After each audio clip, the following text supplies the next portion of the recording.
இன்றைக்கி வந்து நம்ம தேன் மிட்டாயை சாப்பிட்டு பார்க்கலாம். இது வந்து தேன் மிட்டாயின்னு சொல்லியிருக்கிறாங்க. ஆனால் இதில் வெறும் சர்க்கரை தான் இருக்குது, தேனே இல்லை. நம்ம இன்றைக்கி இந்த மிட்டாயை தேன் கூட கலந்து சாப்பிட்லாம். இது வந்து ஒரிஜினல் தேன்.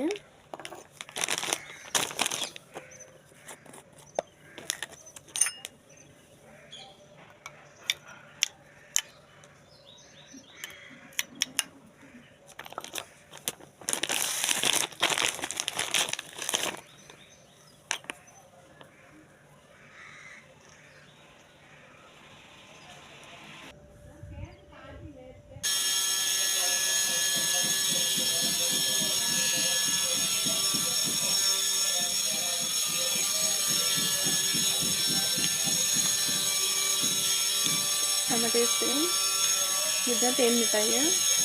சூப்பராக இருக்குது. நீங்களே ட்ரை பண்ணி பாருங்கள்.